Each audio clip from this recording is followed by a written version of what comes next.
Hello friends, स्वागत है आपका अपना यूट्यूब चैनल शिक्षा दर्शन में। तो दोस्तों, आज हम लोग इस वीडियो के माध्यम से समान विज्ञान यानी जनरल साइंस के बारे में चर्चा करेंगे। जो प्रतियोगी परीक्षा में पूछा गया है, जो रेलवे से महत्वपूर्ण क्वेश्चन बनता है, जो रेलवे में ज़्यादातर पूछा जाता है। और रेलवे में जो एग्जाम हुआ है, जैसे group D, NTPC, ALP, RRB JE, पारा मेडिकल, आरपीएफ कांस्टेबल, एसआई, सारे एग्जामों में जितना भी क्वेश्चन साइंस का पूछा गया है उसका सार संकलन है। यूथ कंपटीशन का बुक है। हम लोग पिछले लगभग 6 वीडियो देख चुके हैं और 6 वीडियो में हम लोग एक चैप्टर को अच्छा से कंप्लीट किए हैं और छठा वीडियो में हम लोग मैकेनिक्स यानी वर्क के बारे में चर्चा किए हैं। मैकेनिक्स में वर्क, पावर, एनर्जी के बारे में चर्चा करेंगे। और भी इसमें टॉपिक है, जैसे first law, second law of motion, Newton's law, संवेग, आवेग, ये सब हम लोग चैप्टर 2 में चर्चा करेंगे। और चैप्टर 1 में हम लोग एक रिव्यू दे देते हैं कि चैप्टर 1 में क्या क्या हम लोग खत्म किए हैं, पढ़े हैं। तो यूनिट पढ़े हैं, मेजरमेंट पढ़े हैं, मेजरिंग इंस्ट्रूमेंट पढ़े हैं और स्केलर क्वांटिटी, वेक्टर क्वांटिटीज पढ़े हैं। मैंने सदिश राशि और अदिश राशि के बारे में चर्चा की है। तो आप जो भी चैप्टर 1 नहीं देखे हैं, चैप्टर 1 5 वीडियो में कंप्लीट है, तो चैप्टर 1 नहीं देखे तो चैप्टर 1 देख लें। इसमें सिर्फ और सिर्फ ऑब्जेक्टिव क्वेश्चन है और ऑब्जेक्टिव क्वेश्चन के साथ साथ उसमें डिस्कशन है और सोल्यूशन भी है। तो चलिए, आप नया है तो इस चैनल को जरूर से जरूर सब्सक्राइब करें और वीडियो को लाइक करें। दोस्तों, ग्रुप डी का नोटिफिकेशन आ गया है, जिसमें वैकेंट सीट के बारे में 1,37,000 कुछ सीट वैकेंट बताया गया है। अभी फॉर्म भरने का डेटा स्टार्ट नहीं हुआ है, तो हम लोग अभी से यहाँ स्टार्ट करते हैं। और जो भी साइंस का क्वेश्चन आता है वो यूथ कंपटीशन बुक से ही आता है। आप जैसे जैसे सोल्व करेंगे दिखाएंगे कि हाँ कौन सा क्वेश्चन कब आया था। और तो चलिए शुरू करते हैं हम लोग चैप्टर नंबर 2 मैकेनिक्स। हम लोग स्टार्ट किए थे भाग 1 से। इसमें हम लोग फिजिक्स को स्टार्ट किए थे, फर्स्ट सब्जेक्ट जो था से फिजिक्स को रखे थे। तो फिजिक्स में हम लोग एक चैप्टर को कंप्लीट कर लिए हैं। देखिए कौन कौन सा टॉपिक कंप्लीट किए हैं। तो यूनिट कंप्लीट किए हैं, यूनिट, मेजरमेंट, मेजरिंग इंस्ट्रूमेंट और क्वांटिटी कंप्लीट कर लिए हैं। उसके बाद हम लोग एक वीडियो देखे हैं, छठा वीडियो है मैकेनिक्स का, उसमें वर्क के बारे में चर्चा किया गया है। इसमें न्यूमेरिकल को अच्छा से बनाया जाता है और न्यूमेरिकल बनाने के साथ साथ में फॉर्मूला भी आप नोट कर सकते हैं। तो आज हम लोग वर्क को देखेंगे, उसके बाद धीरे धीरे करके सारे चैप्टर को हम लोग कंप्लीट करेंगे। तो चलिए शुरू करते हैं। हम लोग वर्क में पिछले वीडियो में हम लोग 25 क्वेश्चन देखे थे। आज हम लोग 26 क्वेश्चन से स्टार्ट करेंगे। तो वर्क में पहले हम लोग एक रिवीजन कर लेते हैं कि वर्क होता क्या है, वर्क का डिफिनेशन क्या है और वर्क का फॉर्मूला क्या है। ठीक है। तो किसी भी वस्तु को कार्य करने के लिए बल और बल की दिशा में विस्थापन की आवश्यकता होती है। क्या होती है? बल और बल की दिशा में विस्थापन की आवश्यकता होती है कार्य करने के लिए। और कार्य जो है डब्ल्यू का फॉर्मूला होता है, डब्ल्यू का जो होता है F S cos theta. S क्या है? एस डिस्टेंस है और एफ क्या है? एफ जो है से फोर्स है। या एफ एस ना कह के एफ डी कॉस थीटा भी कहता है। और कॉस थीटा जो है से एंगल को रिलेट करता है कि फोर्स जो है से कितना एंगल पर लग रहा है, ये एंगल को डिनोट करता है। ये जो है मेन फॉर्मूला है। उसके बाद और भी कई फॉर्मूला है, ग्रेविटेशन के विरुद्ध होगा तो mgh लगेगा, और भी कई प्रकार के फॉर्मूला है। तो हम लोग जैसे जैसे न्यूमेरिकल बनाएंगे वैसे वैसे डिस्कशन करते चलेंगे। तो चलिए हम लोग क्वेश्चन नंबर 26 से स्टार्ट करते हैं। 25 क्वेश्चन तक हम लोग कंप्लीट कर लिए थे, 26 क्वेश्चन से स्टार्ट करेंगे। 26 क्वेश्चन कहता है किसी वस्तु पर किया गया कार्य निम्नलिखित में से किस पर निर्भर करता है। किसी एक वस्तु है, उस पर कोई कार्य किया गया है, किस पर निर्भर नहीं करेगा। ऑप्शन ए कहता है प्रयुक्त बल, ऑप्शन बी कहता है वस्तु के द्रव्यमान, सी कहता है विस्थापन और डी कहता है बल और विस्थापन के बीच का कोण किस पर निर्भर नहीं करेगा। तो वस्तु का द्रव्यमान है, उस पर निर्भर नहीं करेगा। किस पर निर्भर नहीं करेगा? वस्तु के द्रव्यमान पर निर्भर नहीं करता है। ठीक है। वो फोर्स पर निर्भर करेगा और डिस्टेंस पर निर्भर करता है। ठीक है। चलिए आगे देखते हैं, इसका डिस्कशन भी देखते हैं। कहता है किसी वस्तु पर किया गया कार्य वस्तु के द्रव्यमान पर निर्भर नहीं करता है। भौतिकी में कार्य का अर्थ होता है बल लगाकर किसी वस्तु को बल की दिशा में विस्थापित करना। कार्य का मतलब क्या होता है कि बल लगाएं, फोर्स लगाएं और किसी वस्तु को फोर्स की दिशा में विस्थापन करना, यानी कि दूरी तक खिसकाना, खींच के ले जाना। ये सब क्या है? यह कार्य का मतलब है। कार्य का फॉर्मूला क्या होता है? कार्य इक्वल टू बल गुने बल की दिशा में विस्थापन, यानी कि F इंटू डी।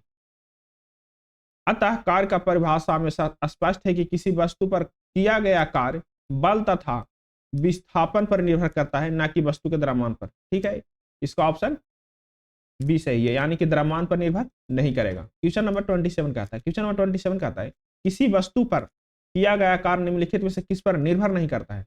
फिर से वही क्वेश्चन है, किसी वस्तु पर किया गया कार्य निम्नलिखित में से किस पर निर्भर नहीं करता है। तो अभी देखे थे ऑप्शन बी में वस्तु के द्रव्यमान पर निर्भर नहीं करता है। देखिए ये पूछा गया था आरआरबी ग्रुप डी 9/10/2018 शिफ्ट 2 में, और ये पूछा गया है आरआरबी ग्रुप डी 3/10/2018 शिफ्ट 3 में पूछा गया था।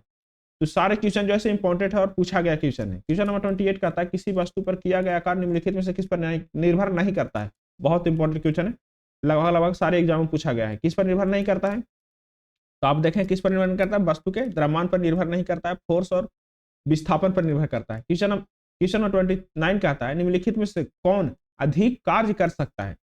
निम्नलिखित में से कौन अधिक कार्य कर सकता है। ऑप्शन ए में कहता है बस, उठा हुआ हथौड़ा, चली हुई गोली, तेजी से आता हुआ पत्थर, घूमता हुआ पहिया। देखिए हम लोग पिछले वीडियो में इसका अच्छा से डिस्कशन किए थे। तो चलती हुई गोली जो है बहुत बहुत दूर बहुत अधिक कार्य करेगा। क्यों करेगा, क्योंकि चलती हुई गोली का डिस्टेंस बहुत ज्यादा होता है, या डिस्टेंस ट्रेवल ज्यादा करता है, विस्थापन ज्यादा करता है, तो इसका वर्क भी होगा से ज्यादा होगा। यानी कहने का मतलब है ऑप्शन बी सही है। क्वेश्चन नंबर 30 कहता है, देखिए न्यूमेरिकल है, कहता है कोई एक मजदूर है, वो 10 केजी का सामान भूमि से उठाकर 1.2 मीटर ऊपर यानी अपने सर पर रखता है। कितना एम कितना दिया हुआ है 10 केजी, और उठाता कितना है, हाइट कितना दिया हुआ है तो 1.2 मीटर सिर पर रखता है। उसके द्वारा सामान पर किए गए कार्य की गणना कीजिए। मान के चलिए कि वस्तु यहाँ पे रखा हुआ था, ठीक है, और ये जो एक मजदूर है या आदमी है वो यहाँ पे खड़ा था बेचारा, ठीक है। अब ये वस्तु का द्रव्यमान कितना है 10 केजी, कितना है 10 केजी। अब इसको अपने सर पे रखा, यहाँ पे रखा उठा करके, तो यहाँ से यहाँ तक उठाने में इसको कितना हाइट को अति करना पड़ेगा। तो यहाँ से यहाँ तक इसको हाइट है 1.2 मीटर, सामान कितना के है 10 केजी का। अब देखिए अब यहाँ से यहाँ उठाने में इसको जो कार्य किया वह किसके विरुद्ध किया, ये ग्रेविटेशन के विरोध किया। ग्रेविटेशन नीचे की ओर खींच रहा था, अब ये कहाँ खींचा ऊपर की ओर, यानी कि ग्रेविटेशन के विरोध कार्य किया। इसके लिए फॉर्मूला होता है, ग्रेविटेशन के विरोध के लिए फॉर्मूला होता है mgh। क्या होता है mgh, ठीक है। अगर जो ग्रेविटेशन के विरुद्ध कार्य करेंगे तो इस फॉर्मूला लगाएंगे, कौन सा mgh का फॉर्मूला लगाएंगे, ठीक है। m कितना दिया हुआ है 10 दिया हुआ है 10 के जी कितना दिया हुआ है, जी का मान आपको यहाँ दिया हुआ रहेगा, नहीं दिया हुआ रहेगा तो आपको 9.8 मानना है, 10 नहीं मानना है। कितना मानना है 9.8 मीटर पर सेकेंड स्क्वायर मानना है।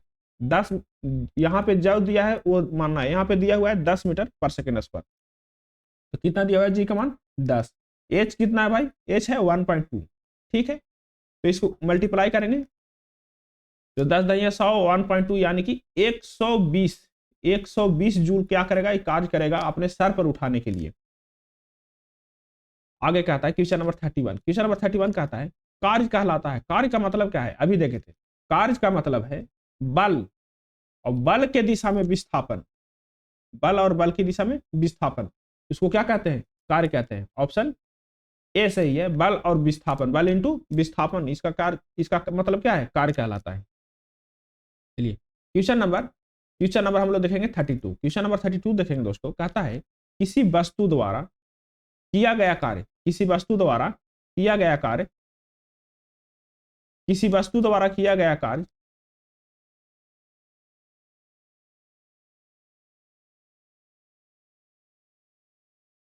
किसी वस्तु द्वारा किया गया कार्य 56 जूल है और उस पर लगाया गया बल 7 न्यूटन है, तो विस्थापन कितना होगा। कह रहा है किसी वस्तु द्वारा किया गया कार्य कितना है 56 जूल है और उस पर लगाया गया बल 7 न्यूटन है, तो विस्थापन कितना होगा। W आपको दिया हुआ है कितना 56 जूल, F दिया हुआ है आपका कितना 7 न्यूटन, और आपसे पूछ रहा है D या S, विस्थापन पूछ रहा है। तो आपको पता है वर्क बराबर क्या होता है फॉर्मूला, F S या FD। तो कितना है 56 जूल है, 56 जूल दिया हुआ है, फोर्स कितना दिया हुआ है 7 न्यूटन, और डी नहीं दिया हुआ है, तो इससे काट देंगे तो कितना बार में कटेगा 8 बार में, यानी कि डी का मान कितना आ गया 8 मीटर। कहने का मतलब है कि 7 न्यूटन के बल से 8 मीटर का विस्थापन कराया होगा तो कितना जूल ऊर्जा खत्म हुआ उसका, तो उसका खत्म हुआ 56 जूल, उसका ऊर्जा खत्म हुआ। कितना क्या कह रहा है, विस्थापन ज्ञात करें, तो विस्थापन कितना है 8 मीटर। इसका ऑप्शन सही है सी। देखिए अब जो डिस्कशन में बनाया हुआ है उसको उसके से समझते हैं, दो मेथड समझ लेंगे कैसे बनाया हुआ है। ये बनाया है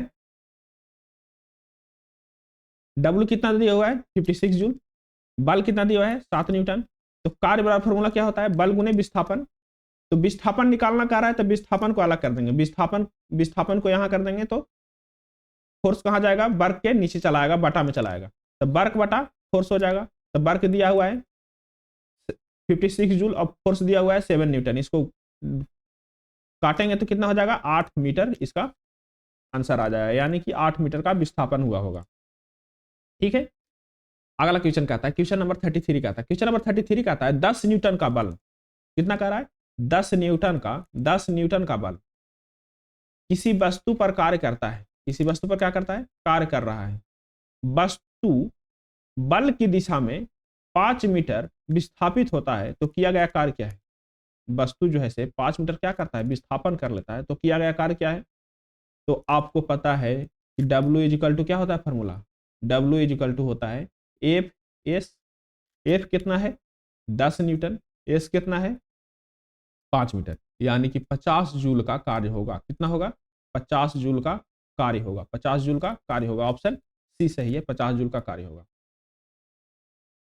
क्वेश्चन नंबर 34 कहता है, क्वेश्चन नंबर 34 कहता है किसी वस्तु पर किया गया कार्य निर्भर करता है। फिर से वही क्वेश्चन आ गया। क्वेश्चन नंबर 34 क्या कहता है, किसी वस्तु पर किया गया कार्य निर्भर करता है, किस पर निर्भर करता है, विस्थापन पर निर्भर करता है, बल और विस्थापन के बीच का कोण पर भी निर्भर करता है। सही बात है, बल और विस्थापन के बीच का कोण पर निर्भर करता है, उपयुक्त बल पर भी निर्भर करता है, और वस्तु के द्रव्यमान पर, इस पर तो कार्य जो है से निर्भर नहीं करता है, वस्तु के द्रव्यमान पर कार्य निर्भर नहीं करता है, यानी कि ABC ऑप्शन डी सही है, ABC। डिस्कशन पढ़ लेते हैं थोड़ा सा। डिस्कशन कहता है जब किसी पिंड पर बल आरोपित किया जाता है, यानी बल लगाया जाता है, तो वह पिंड अपने स्थान से विस्थापित हो जाता है। मान के चलिए कि कोई पिंड है, उस पर हम बल आरोपित कर रहे हैं, बल लगा रहे हैं, यहाँ पे एक पिंड है, ठीक है, यहाँ से एक आदमी आया, वो बल लगा रहा है, इस पे धक्का लगा रहा है, ठीक है, तो यह पिंड अपने जगह से विस्थापित हो गया। तो उत्पन्न विस्थापन और आरोपित बल के गुणनफल को, कितना विस्थापन हुआ और कितना बल आरोपित किए, उसके गुणनफल को हम लोग वर्क कहते हैं। तो क्या कहते हैं, वर्क कहलाता है। ठीक है, उसका फॉर्मूला क्या है, एफ डी कॉस थीटा या एफ एस कॉस थीटा। चलिए आगे कहते हैं, आगे देखते हैं। अगला क्वेश्चन कहता है यदि बल 0, इसलिए कार्य क्या होगा। देखिए अब हम बल ही नहीं लगाए, फोर्स ही नहीं लगाए, फोर्स 0 न्यूटन का लगाए, तो कार्य क्या होगा 0 होगा। इसका ऑप्शन बी सही है 0। देखिए ग्रुप डी में पूछा गया क्वेश्चन है, साइंस से बहुत हल्का हल्का क्वेश्चन आता है, और जो भी आता है सो साइंस में 20% क्वेश्चन, फिजिक्स का 20% क्वेश्चन मैकेनिक्स से आता है, वर्क पावर एनर्जी से ही आता है 20%। चलिए क्वेश्चन नंबर 36 का आता है, एक पोर्टर जमीन से 12 केजी सामान उठाता है। कितना उठाता है भाई, 12 केजी सामान उठाता है, यानी कि एम के मान कितना दिया हुआ है 12 केजी दिया हुआ है दोस्तों, और उसे जमीन से ऊपर 1.8 मीटर, यानी कि हाइट कितना दिया हुआ है अपने सिर तक रखता है, 1.8 मीटर उठा के अपने सिर पर रख लेता है। सामान पर उसके द्वारा किया गया कार्य का गणना करें। तो आपको पता है, बताए थे हम W इक्वल टू, जब G ग्रेविटेशन के विरुद्ध करेंगे तो mgh, G का मान दिया हुआ है 10। अब यहां देखिए वर्क बराबर क्या होता है mgh, m कितना है 12 केजी, m कितना है 12 केजी, G का मान कितना है 10 मीटर पर सेकेंड स्क्वायर, और h कितना है 1.8, यानी कि 180 जूल जो है से वो कार्य किया है। कौन कार्य किया है, पोर्टर जो काम किया है 180 जूल किया। ऑप्शन सी सही है। क्वेश्चन नंबर 37 कहता है एक वस्तु 25 न्यूटन का बल कार्य कर, एक वस्तु पर 25 न्यूटन का बल कार्य करता है। एक वस्तु रखा हुआ है, मान के चलिए कि यहाँ पे एक वस्तु है, उस पर कितना न्यूटन का कार्य कर रहा है, 25 न्यूटन का कार्य कर रहा है। ठीक है, बल जो है से उस पर कार्य कर रहा है। उस वस्तु पर बल के दिशा में 5 मीटर जो है से हटाया जाता है, यानी विस्थापित कर देते हैं। जब 25 न्यूटन का फोर्स लगाते हैं तो वस्तु यहां से चल करके 5 मीटर दूर यहाँ पे आकर के विस्थापित हो जाता है। नहीं समझ में आ रहा है, यानी कि जब फोर्स लगाएंगे तो वस्तु में कुछ मूवमेंट आएगा, तो विस्थापन हो गया बल के दिशा में 5 मीटर, यहां से यहां तक की दूरी 5 मीटर। बल द्वारा किया गया कार्य क्या होगा, तो बल द्वारा किया गया कार्य होगा W is equal to F D. W is equal to F D. F कितना दिया हुआ है 25 और डी कितना दिया हुआ है 5, यानी कि 125 जूल जो है कार्य किया। कितना किया 125 जूल क्या किया कार्य किया।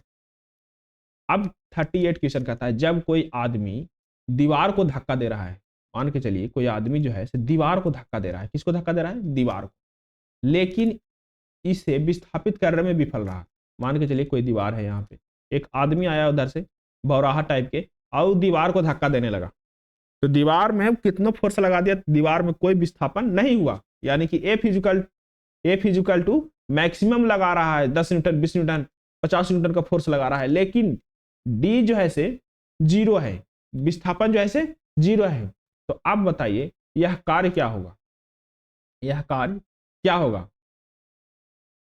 तो ऑप्शन ए में कहता है सकारात्मक कार्य, नकारात्मक कार्य, धनात्मक सकारात्मक कार्य, बिल्कुल कोई कार्य नहीं। ठीक है, अब इसमें आपको समझने जोग बात है, जब वो धक्का लगा रहा था तो इसमें विस्थापन तो नहीं हुआ। जब विस्थापन होगा बल के दिशा में तो होगा सकारात्मक कार्य। क्या होगा, बल के दिशा में विस्थापन होगा तो सकारात्मक कार्य, बल के विपरीत दिशा में विस्थापन होगा तो नकारात्मक कार्य। अधिक सकारात्मक कार्य जब होगा कि बल के अधिक सकारात्मक कार्य क्या होगा कि बल के दिशा में ज्यादा कार्य हो जाएगा, तो अधिक सकारात्मक कार्य होगा। ऑप्शन डी कहता है बिल्कुल कोई कार्य नहीं। ऑप्शन डी सही है, बिल्कुल कोई कार्य नहीं। जब एफ बराबर तो कुछ भी लगा दो और डी कुछ है ये नहीं, डी जीरो है, तो मल्टीप्लाई करेंगे तो क्या हो जाएगा जीरो हो जाएगा, यानी कि बिल्कुल कोई कार्य नहीं हुआ है। ऑप्शन डी सही है। ऑप्शन कौन सही है, डी सही है क्वेश्चन का। चलिए आगे कहता है क्वेश्चन नंबर 39। क्वेश्चन नंबर 39 कहता है यदि कोई व्यक्ति 12 न्यूटन के लिए यदि कोई व्यक्ति 12 न्यूटन के एक स्थिर बल से 4 मीटर चलता है, 4 मीटर चलता है, कोई व्यक्ति 12 न्यूटन के स्थिर बल से 4 मीटर चलता है, तो उसके द्वारा किया गया कार्य क्या होगा। कितना फोर्स लगाया जी, F is equal to 12 newton. Distance कितना कवर किया, तो 4 मीटर का डिस्टेंस कवर किया।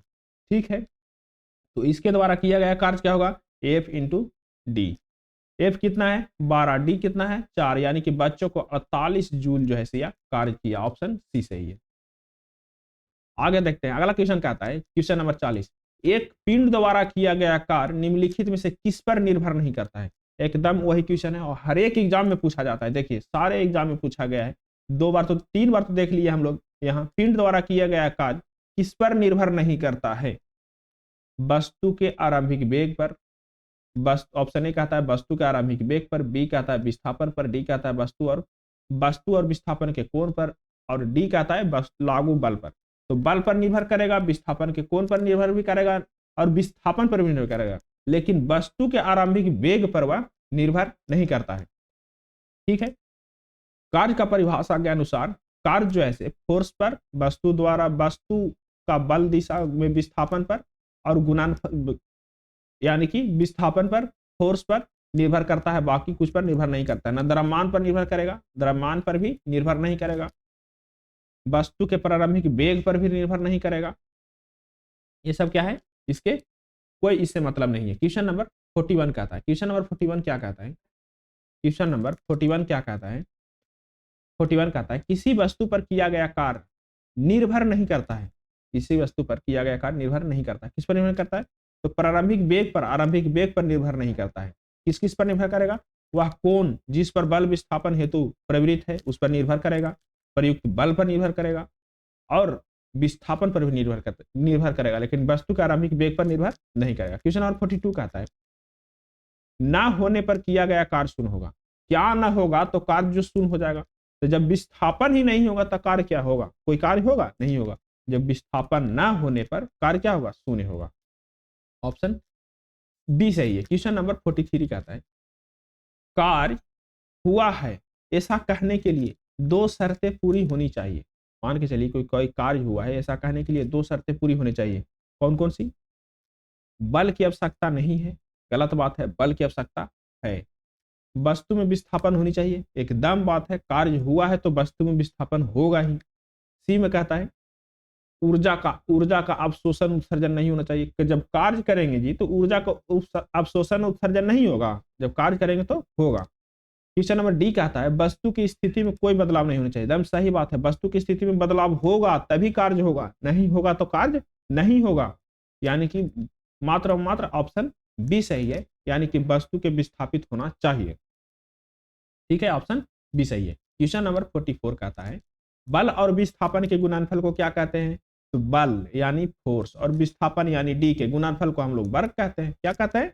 तो वर्क कहते हैं। क्वेश्चन नंबर 45 कहता है कार्य का गुणनफल है, जो कार्य है W है, वर्क है, उसका गुणनफल क्या है? तो बल और बल की दिशा में विस्थापन, बल और बल की दिशा में विस्थापन, उसको क्या कहेंगे? कार्य कहेंगे। यानी बल और बल वस्तु का बल की दिशा में विस्थापन, यानी कि ऑप्शन डी सही है। क्वेश्चन नंबर 46 कहता है कार्य किस पर निर्भर नहीं करता है? जो कार्य है वो किस पर निर्भर नहीं करता है? विस्थापन पर निर्भर करता है? सही बात है, करता है।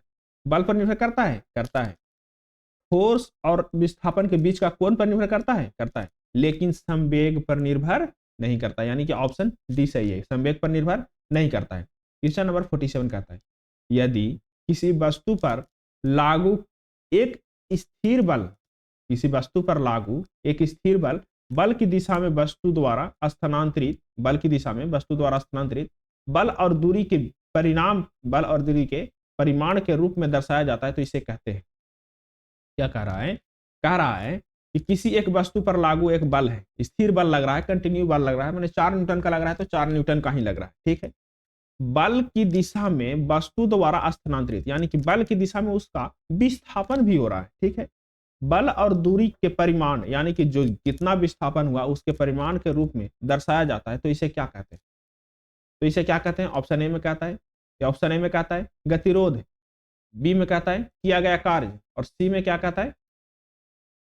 सी में क्या कहता है? सी में कहता है आवेग, और डी में कहता है त्वरण। तो बल और बल की दिशा में विस्थापन के परिमाण को क्या कहते हैं? हम लोग कार्य कहते हैं, कार्य कहते हैं। क्या कहते हैं? कार्य कहते हैं। यानी कहने का मतलब ऑप्शन बी सही है, ऑप्शन बी सही है, किया गया कार्य, किया गया कार्य जो है से सही है। क्वेश्चन नंबर 48 कहता है, क्वेश्चन नंबर 48 कहता है किसी पिंड पर कार्य तभी किया जा सकता है, कोई पिंड है उस पर कार्य तभी किया जा सकता है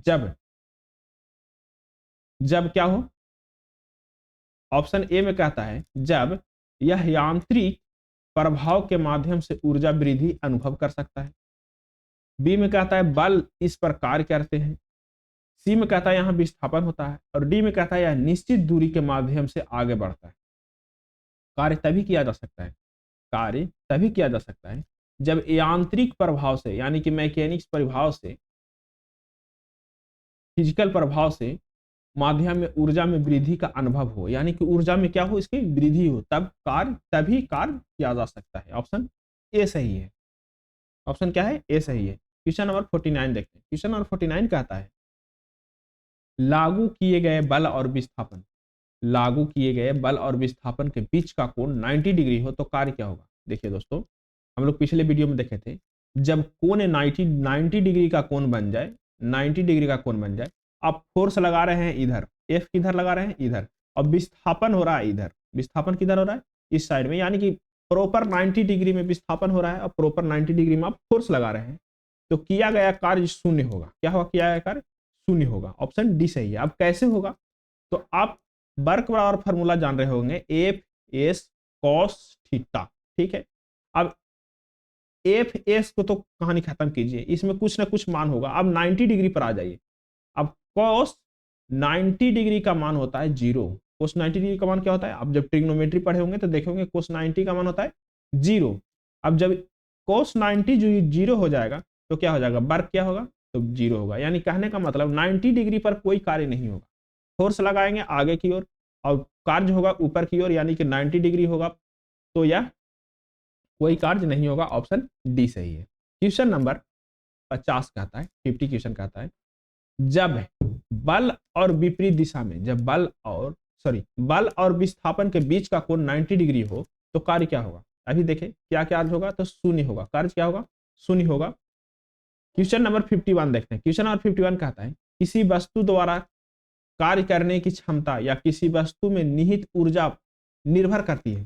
किसी वस्तु द्वारा कार्य करने की क्षमता या किसी वस्तु में निहित ऊर्जा निर्भर करती है। किस पर निर्भर करती है? तो निर्भर करती है ऑप्शन ए में कहता है। ऑप्शन ए में क्या कहता है? ऑप्शन ए में कहता है वस्तु के द्रव्यमान और आयतन पर। ऑप्शन बी में कहता है किसी निश्चित दिशा में वस्तु की गति पर। सी में कहता है कार्य करने वाली वस्तु की स्थिति और अवस्था पर। डी में कहता है वस्तु के परिमाण और दिशा पर। तो किस पर निर्भर करती है? तो ये निर्भर करती है कार्य करने वाली वस्तु की स्थिति और अवस्था पर निर्भर करती है। किस पर? कार्य करने वाली वस्तु की स्थिति और अवस्था पर निर्भर करती है। इसका डिस्कशन कहता है किसी वस्तु द्वारा कार्य करने की क्षमता या किसी वस्तु में निहित ऊर्जा कार्य करने वाली वस्तु की स्थिति और अवस्था पर निर्भर करती है। क्वेश्चन नंबर 51 हो गया। अब उसके बाद लास्ट क्वेश्चन है 52।